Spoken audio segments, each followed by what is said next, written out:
recording. Hello everyone, my name's Jim Rowe. Jim Rowe-Bot, bit of a pun obviously, and actually a client came up with that. And I build bots, not those pesky bots that try to challenge our democracy or send you nudes on Twitter or any of that, but bots that cover two roles, kind of customer service or sales. And what we're going to do is I'm going to talk to you a little bit about the history of chatbots, because most people are unaware they've been around for so long. I'm going to talk about some bots that I've seen out there, some bots that I've built, and then there'll be an opportunity to ask some questions. It's interesting when David talks about his kind of nuclear tie, because I've known him for a while and I didn't know about that, and I've got a tie to nuclear as well. So in a previous life, I used to be in the military and we used to fire nuclear rockets. But in 1993, the end of the Cold War, I lost my job. But that's not a bad thing, really, is it? I think we would be fighting the Russians, and the life expectancy of my unit was 6 minutes. So 6 minutes after we fired our nuclear, there'd be one on our heads. But it never happened, thankfully. So I'm going to quickly talk about chatbots, where they are now and where they're going. So a lot of people will know of Alan Turing, bit of a hero of mine. I think he's got a tie to Sherburn, hasn't he? Ah, there you go. I knew there was some kind of link there. And people would have heard of the Turing test. I recently spoke to the guy that created a chatbot called Mitsuku. This guy works for a council, or recently did, and for 3 hours every day for 10 years, he worked on this chatbot, and it kind of won that Turing test compared to its competitors. I think he won it 5 out of 6 years, this guy that worked for a local council, an amazing piece of work. So Alan Turing kind of started the whole thing off. And then Elisa, still before my time, I wasn't born until 72. And then Alice, 1995, so that was kind of right when I was learning about computers. I was that first generation. Mum worked in a factory, Dad was a miner. And 1 year they brought me a Commodore computer when I was 10 years old. And that kind of hooked me in. I stopped learning at school and spent all my time on computer, playing computer games and learning how to program. And now we've really moved on. So most of you will have some kind of a voice chatbot on your phones, whether that's Siri or Cortana. In fact, is Cortana on phones anymore? Probably not. Google Now. And then you've got chatbots that are operated on things like Slack and Telegram, Messenger, you'll all know. Skype even. A lot of people don't even know that chatbots can be built into Skype. So the technology has moved quite slow considering how long it's been around. And I think the big jump is been driven by mobile technologies and internet speeds, obviously. So this is actually about 2 years old, well, it's 2017. And this talks about the kind of messaging platforms in the middle. So the obvious ones you'll know, Telegram, Skype, WeChat, Slack, Skype, SMS. A lot of people don't know there's such a thing as SMS chatbots. They're really starting to come into their own now. And then around the side, you've got a kind of plethora of companies that have tested or have adopted chatbots. So companies like CNN, TED, H&M, Burberry's is really good. Tommy Hilfiger, Lego. Anybody use the Lego bot yet? Ralph? Absolutely stunning. Brilliantly done. Bosch, Vodafone, IKEA, the list goes on. They're all exploring bots.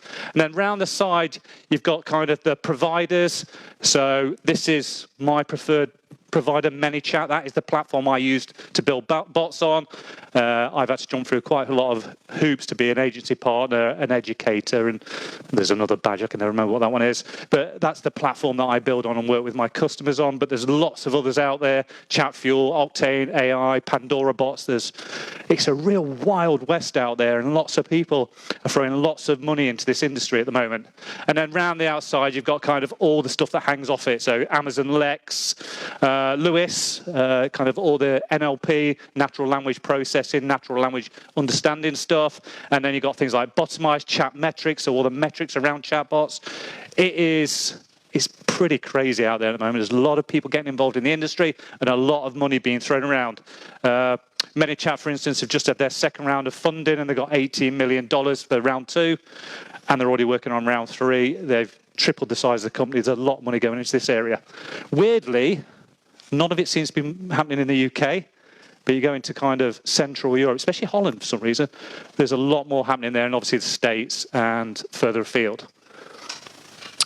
So Messenger today, and I'm going to focus in on Messenger. The weird thing is, and I don't know why, and if somebody can explain to me, I'd like to know, there's lots happening at the very small business end. So a florist or a consultant or a small retailer are doing amazing things with bots.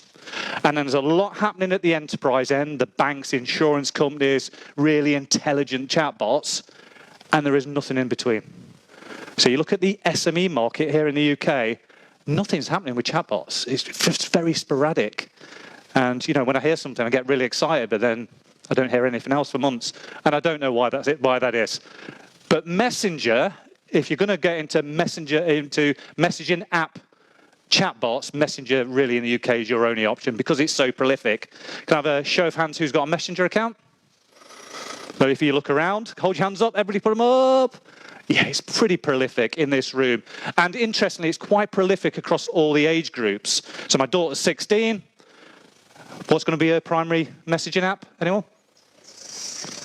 Snapchat, then Instagram, and then to talk to as old as Messenger. But it's kind of changing. She's now going to college, and more of her friends are using Messenger, so it kind of changes. And then I talk about, you know, my mum, 70 years old, loves Messenger. Won't leave me alone. Stalks me on Messenger, sends me stuff, asks me to send her a location when I'm traveling up. She loves it. So as of March this year, an average of 20 billion messages are sent between Facebook business pages and customers on average per month. In two years ago, that was only 4 billion. So, and some of you have probably done the same. Rather than emailing or phoning, you just jump on Messenger and bang a quick message. And that works really well at the kind of small business end, where it might be 1 or 2 people working in the business and somebody will pop on. But what I see all the time, and I hate this, is that there'll be an out of office on Messenger. And especially see this across SMEs, because they don't really want Facebook. They just feel they have to have it. And they'll have they'll have one of 3 things. Nothing. So you click on the Messenger, and it's just blank. You click on another one, and it'll have 3 or 4 really irrelevant kind of preset questions. Where are you? What time are you open? And they don't mean anything for the business. They're kind of pre-selected. Facebook selects those depending on the category of your page. Most business owners don't even know that's happening. You have the third one, which is the out of office, which is the one I hate. I'm afraid there's no one here on Messenger at the moment, but if you'd like to just text us, we'll try and get back to you. I hate that, and there's no reason for it. And then the fourth is you click on it, and there's a big blue Get Started button. And if they've got that, that means they've got a chatbot. Or they've got the software connected. They haven't always got a chatbot. You click that, and it should then start to promote a conversation between the business and the customer. There's a massive number of growing integrations as well with Messenger. So if I want to integrate into other systems, I can use something like Integromat. If I want to integrate straight into MailChimp, I can. You can integrate pretty much into any CRM these days. So Messenger itself is really turning into a kind of a sales machine if it's done right. And as of today, there are over 300,000 chatbots on Messenger. It's a real growth industry. 2 years ago, that was about 100,000, so it's picking up pace. So there are 3 types of chatbot, and whenever I go to speak to someone, a business about chatbot, they want a super-duper chatbot from day one. But actually, most businesses don't need it. So you've got what I spend most of my time building is what I call a simple chatbot. Some people call it a dumb chatbot. It's very decision tree formulated. It kind of guides the conversation. And if they come slightly outside of that conversation, it doesn't really know what to do, but you're just building some fail safes. So I'm not quite sure what you want, so I've asked a human to take over, that kind of thing. Then you've got the kind of integrated. I'm doing more and more of these as people realize that you can use a chatbot and integrate it with so many of your other sales systems and customer service systems. So this might be, so a typical example is I've got a guy, his whole business is about matching podcasters with guests. That is his business. Never heard it, never knew it was a thing. And all we've done is we've built a chatbot where a podcaster or a guest has a conversation with a chatbot, and it takes all their details, and then his back-end system matches them up. That used to take him so much time to do all that stuff manually. It asks them all the questions, examples of your podcast, kind of industry you're in, how long you've been podcasting for, phone number, email, and puts it all into a database. Such a simple solution, but works really well on a messenger chatbot. And then finally, we've got the AI-driven. So a great example would be something like Booking.com's chatbot, which we might have a little, if we've got time, we'll have a little play with. So that is really, it's quite intelligent. You tell it where you want to go on holiday, your dates, and kind of anything really. Free text it, and then it will do the search. It's kind of one step. But if you think about where we're going with voice, can I have a show of hands who's got a Alexa-type device in the home, or Google Home, or any of those? Again, huge. It's fantastic, isn't it? If you can build chatbots in Messenger, you can build an Alexa skill. It's the same kind of thing. And those things are going to be huge 10 years from now. So I'm going to talk about LED Leisure, which is a company I built a chatbot for about a year ago. Very simple. They just wanted something that could automatically answer so that people weren't waiting and try and actually answer some of the common queries that people have. So that's LED Leisure. Might win then, that's better. That's LED Leisure. If you want to find them, you go into your Messenger. Most people don't even know this exists. Go into Messenger, look for the little compass icon, type the business you're looking for, and you'll be amazed when you start looking at brands that you work with, how many of them haven't got a chatbot, and then really random ones will have one, like Domino's Pizza. And then you'll be greeted by that if it's the first time you've ever arrived there. And you can do it now while you're sat in the audience if you want to, but you can do it later. Hit that Get Started button and then kind of see what happens. Don't swear at it. But basically, you just go through if you're interested in looking for somewhere to swim, it'll give you the locations where you can go swimming and times and stuff. If you want to go and do Pilates, it'll tell you where you can go, times, stuff like that. Very simple customer service bot. And they get a lot of messages. So even if we're able to automate just 25% of those messages, saves them hours of work every single day. Next one is Quidam. First shopping centre in the UK to have a messenger-driven chatbot. Very proud of that. When Amy and I first started, the marketing manager there, she was like, yeah, I want a chatbot, that's amazing, after I demoed it to her. And it took her 6 months to convince her manager to have one. We finally built it, put it to work, and then within 6 months, I'd put a chatbot into their other 2 shopping centres. And then 6 months after that, he stood in front of Amy, in front of the whole team and said, I'm sorry, I didn't listen. We should have done it earlier. Shopping centres is really simple, actually. You're only going to really get asked 10 questions, aren't you? What shops you got? What time you open? What time does that shop close? Can I speak to the manager of that? Very basic questions. There's not an awful lot. Oh, I've lost something. Where's your car park? How do I get to you? What's your postcode? All these very basic questions. And it's just built to answer those. Again, you can find it in exactly the same way, or you can just go to their Facebook page, and as soon as you do, Messenger will pop open, and you can click Get Started. This is my favourite. I've seen this demoed so many times, and it's been around for about a year now. And in the early days, it was a little bit dumb at the beginning, and I could break it quite easily by asking it really random questions. Now it's pretty much foolproof. If you get a chance to sit down, going through Booking.com on the website, once you've gone through the chatbot, you'll never do it again. It's just so simple. So I can just say, I want to go to Paris, second week of November, for 2 days. And it'll automatically come up and give me the kind of results. And it'll say, oh, what date would you like to go out? Oh, I want to go out on the 17th. And it will literally bring up 3,000 results. And it will give you the option to filter. So I can say, oh, I want it, within a mile of the metro station, and it wants to have a pool and a gym. And it will refilter that list. And then you can go through each one of those. The only thing I don't like about it is when you go to book, you've got to come out of Messenger. Whereas actually Messenger does support taking payments within it if you build it right. But they obviously want to drive more traffic back to the website, and I get that. And this thing is getting more and more intelligent all the time. I'm always trying to break it. And in the early days I could, but now not so much. And the team behind this have really worked hard, and it kind of shows you where the market could go. So what can you use them for, which is a question that I often get asked. So the main one that everybody thinks of is customer service, and that's great for most businesses. When I look around the Southwest and I look at, this is kind of a market I'm going to start to move into, family-friendly places like Breen Leisure or, I don't know, Bristol Aquarium, places like that. they will be getting a massive amount of messages coming in via Messenger, and somebody has to deal with that. I haven't tried Bristol Aquarium, but I think if you go to it, it's just blank. It doesn't prompt you to say anything, do anything, click a button or anything. But places like that where their questions are going to be pretty standard, how much does it cost for a family of four? All these kind of standard questions. If they could automate half of their messages, they'd save so much time. And then what they don't realize is you can then start to market, because they've chatted with your business in Messenger, you can then do things like sponsored messages, which averaging a click-through rate for a sponsored message in Messenger is about 10p an open, which is phenomenal. And considering your open rates are anything above 80% when you send a message, it's a fantastic way to market to people.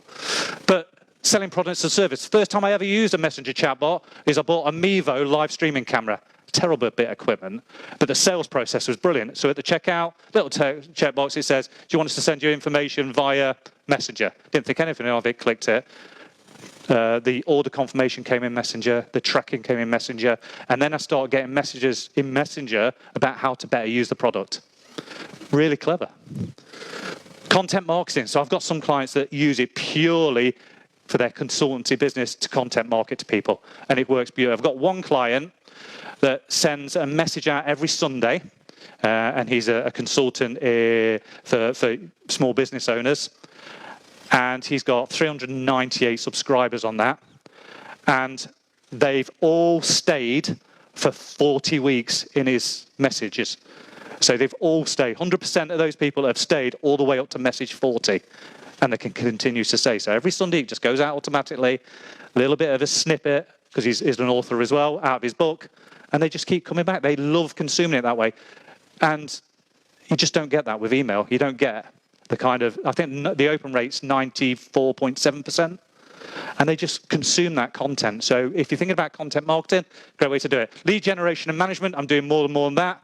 I launched a bot 3 weeks ago for a finance company here in the Southwest.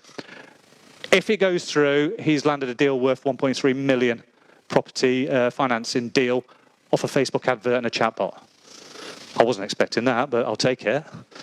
Use them as apps. So I'm seeing more and more of this. So you can go onto a site and it'll remind you whilst you're sat at your desk via Messenger to drink water. But they can do all sorts. There can be banking apps. There can be all sorts.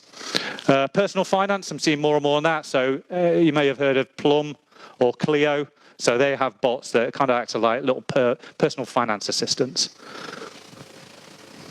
Customer onboarding, I spoke to you about Mevo, how they're able to onboard me as a customer and get me using that product quicker and quicker. Event management, more and more of this. So you register for an event, and rather than send you all the event information via email, it comes via Messenger, and people seem to open messages.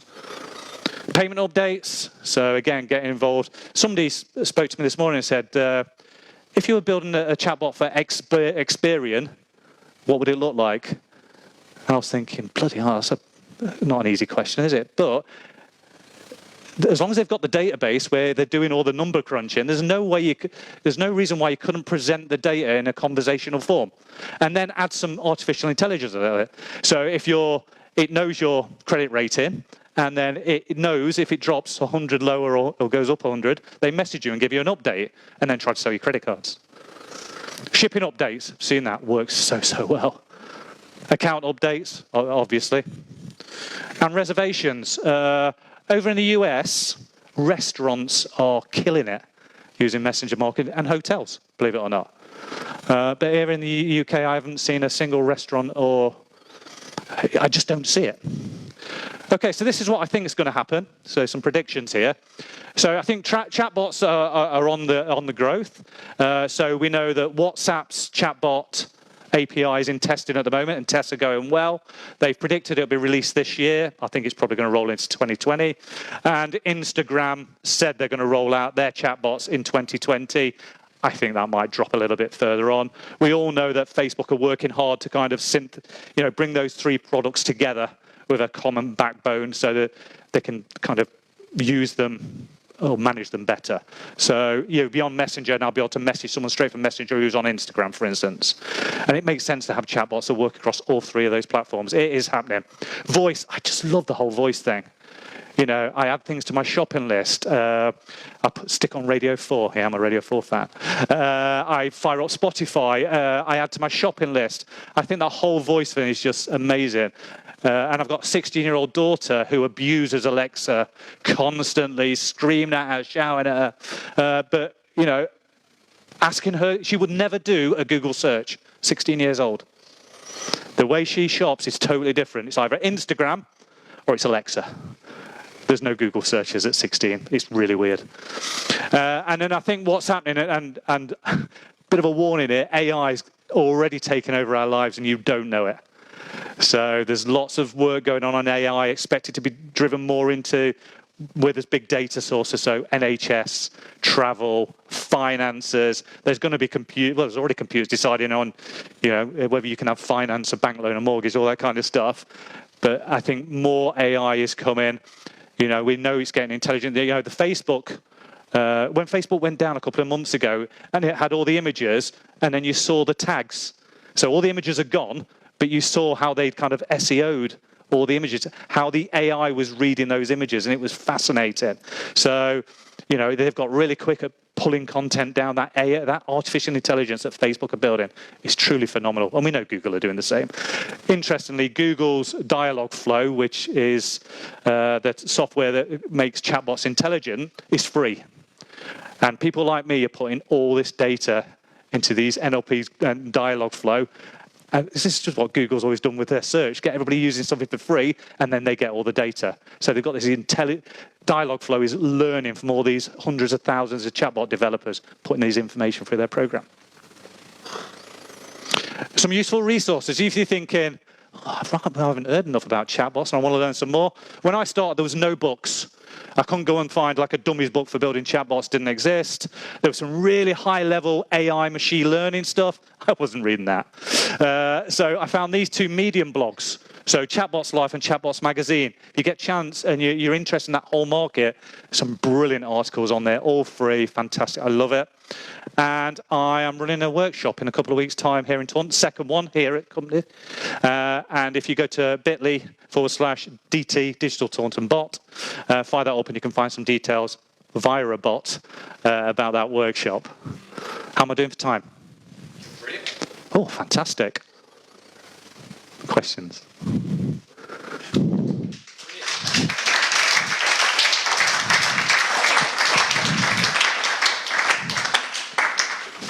Good stuff. Hands up for questions, please. Oh. Hey, that was really fascinating. You mentioned your daughter doesn't Google. I have no concept of what that could be. But can you give an idea of what it might be like in like 10 years' time? Like how people will be interacting with these bots? Like how might I go about my life? Yeah, I can kind of predict that all the money and time and effort that these companies are putting into voice apps, it's going to be the primary way we search. So Amazon bought Whole Foods. Do people know that? So it's not hard to predict that you'll be at home and you'll say to Alexa, I've run out of toothpaste. And it just turn around and say, do you want me to order your normal toothpaste? And you say, actually, no, what's on offer at the moment? Oh, we've got this, this, and this. Oh, I'd take that one. And then it gets delivered as a single item to your house. You don't go out shopping anymore. But those three that it suggested, somebody has had to pay to have that premium listing. So I think that is really going to be a thing. I think people are massively underestimating what Amazon are up to. And Google know because they're trying to do the same. Apple are doing a terrible... Siri is awful. Anybody use Siri? Oh, I'm on iOS 13. It's no better. So I think looking at where it's going, but you don't always want to use voice. We know voice is going into cars now. So you can buy a little Alexa that goes in your car. It's not really taken off here. But there's some times where you don't want to use voice and you just want to have a conversation, not via text. 10 years from now, I don't think that'll even be a thing, or not so much a thing. Yeah. We've actually got a question for the live stream. So we've got Paul Smith here who's talking about the idea of monitoring chatbots, I guess, to make sure the quality is maintained. But his question is, which companies do you think have leveraged the power of chatbots the most? So maybe some examples of companies that are really doing well with it. Lego, it's such a simple concept. So Ralph, if you go on it, you got Ralph as a little GIF, and he just acts as a little present finder. So he just some nice questioning about who you are and your age, so you can be an adult, child, all that, and then ask what you're kind of into, and then kind of suggest Lego gifts, and it's just so simply done and so beautiful. And they've kind of been really clever, because then once you've been through the chatbot, guess where you start seeing all your Lego adverts? All over Google and all over Facebook. So it's really well put together. And Booking.com, I always go back to Booking.com. I've probably used it 300 times now. But I've also tested, and I was trying to work this out, it's got to be over 400 chatbots I've tested. And interestingly, I did a test of one, and I published it on YouTube, and it was a company in Cardiff who are energy broker, and it was called AltBot. And it was pretty pants. And I said it was pretty pants. And then the MD messaged me, which was quite interesting. So I thought, oh, here we go, I'm going to get sued. And he just simply said, that was version 1. I really appreciate your feedback. We've actually passed it to the development team. When version 2's out, would you mind redoing the video? But quite a clever bit of technology. Wonderful. Any more questions at all? Oh, you've got a mic, Jeremy. You're fine. You're on? No. No. So, with my paranoid head on, having listened to David and got me worried that the internet's going to blow up, can they be compromised? Is there any examples of bots being compromised and then people having rogue conversations with? So interestingly, yeah, if they're not built right, yeah. So Victoria Beckham launched hers, and within 24 hours. And it was intelligent, or supposed to be. Somebody asked it, when are you getting divorced from David Beckham? And it come up with some response of something like, in the next 2 to 3 weeks, or something. It responded, whatever it was. And it was brilliant PR, because it just hit the newspapers.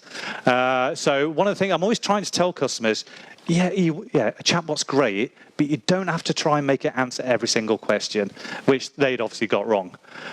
But it's fascinating to see potentially where things could go wrong. When I first started launching them 18 months ago, I would get all these young kids come on and just start abusing the chatbot. Because, just for fun. And, some of it was quite nasty, but, I haven't seen any compromised chatbots yet, but it could happen, obviously. I think where there's people and technology, it can always happen. I think there's a couple where they've tied in machine learning, where the chatbot's been learning from the questions. Yeah. Well, was that one that became racist, wasn't there? Yeah, there's been a couple torn down because of it. Sorry. Yeah. Hello. The internet wants to hear what you have to say. Oh no, there was one that was doing machine learning, and it was actually learning bad habits from the types of questions and the conversations which were being shared with it, and that was torn down quite quickly. Was Google, I think, wasn't it? I think it was Google, and what it did is it became racist. It was trying to learn how to communicate, and it just became a racist bot, basically. But, I'm not at that end of the market. Like I said, when I look at the market, it's really weird. So I hear these massive budgets being spent by big banks and big organizations, big data hoarders, about how they're putting data to work. And then I've got a florist, and then there's nothing in between. And I just don't get it. I just don't think it's on a lot of people's radars at the moment. But I think as they start, 0800 Flowers, Domino's Pizza, Lyft, it's just a lot of companies are starting to explore chatbots as an option now. And a company that I first built a chatbot for, one of the customers said to me, she said, I love your chatbot. She said, you keep sending me information about my child and their development and how they're doing and events and all that. And she says, I feel like I'm having a conversation rather than just reading an email. She said, if that had all been an email, I would have got bored halfway through. And because it kind of to and from us, and they have to kind of control part of the conversation. They have to say something or do something. It said, once you've had that experience, it's hard to go back to a bland email. Yep. Any more questions at all? Oh, loads. I just wondered, if you wanted to sort of build something really basic, how would you go about even getting started? So I'm thinking more in terms of sort of almost a marketing chatbot or something for a business. Yeah, so come to one of my workshops next week. So I did this workshop because lots of people were asking that, and they can't afford to pay me, but they're small business people, and I want them to use chatbots because I think they're so powerful. So I developed this 6-hour training course here at £149, real bargain, and it's called Build a Bot in a Day. But if ManyChat, which is the program I use, they've got a set of 12 videos. If you're a bit of a self-starter, you can do it. Somebody who runs a small business is not really, if you could do WordPress, I think you can build a basic chatbot, a basic customer service chatbot. But like anything, I can build a website. It'll take me 5 times longer than a web developer, and it won't be as good. So that's kind of where I see it. But I encourage people to dive in and have a play. Actually, they're some of my best customers because they have a play and then realize they don't want to do it. They want me to do it. But actually, it's not that's the technical. I think the thing I've learned over 18 months of doing this and over 100 bots is actually the technical's the technical. The really interesting part is the integration and the copywriting. I've got a newfound love of copywriters because being able to write conversationally was something I was never taught. And being able to put a conversation together that's in the right tone, at the right pace, and feels human-like, not human, because there's nothing worse than somebody spends 5 minutes chatting to your bot and then realize they're not talking to a human. So it's human-like, and it's just the right pace, and it says the right things, doesn't alienate the customer it's chatting to. That's really hard, and I've had to learn that hard. I've had chatbots that have failed on day one in the early days, but I've learned a lot about people just do random things. You'll give them some clear instructions and they just do something totally different on the chatbot and totally throw it out. But I've learned how to kind of mitigate that now. So copywriters, any copywriters in the room? Bloody love copywriters. And I think if you should look at this market about being able to copyright conversations, say the right thing in the right amount of words at the right time to the right person. And I think it's absolutely brilliant. Yes, any other questions? Jim, before I pass it over, you mentioned just a second about human-like. And I heard that Google now, in their voice conversations, have started to synthesize the ums, the ahs, those kind of bits and pieces. What are your thoughts on that when basically we're tricking our users that they're speaking to a human when in fact maybe they're not? So, yeah, it's a big point of mine, and I obviously I've tested hundreds of bots, and I hate the ones that try to fool you into think you're human. So a lot of you would have used a bot and not even known. So you would have been something like live chat and not realize that the first part of your conversation is actually automated. It'll tell you, who you are, phone number, email address, basics of your query, and then it hands over to a human seamlessly. You don't even know that's happening. California recently passed a law that every chatbot has to tell people that it's not a human in the first part of the conversation. And I kind of have adopted that with most brands that I'm working with. So it will say something like, I'm not human, but I was trained by humans, or I'm a virtual assistant, or I'm the digital helper, or, Queen Am's is called Queen Bee. So that's not a real person, it's a robotic. So, but Facebook, if you build your conversations correctly, it should feel human-like. I love in Messenger that some people will be chatting to the chatbot, and I can put up the little dots that looks like somebody's typing. And it seems like such a little thing, but it makes it feel like you're speaking to a human. There's a natural pause. Well, and you kind of put that in when it said, let me just find out for you, and you put the little pause in. And it just makes it feel human-like and not robotic. I don't want messenger chatbots to become like telephone IVR systems.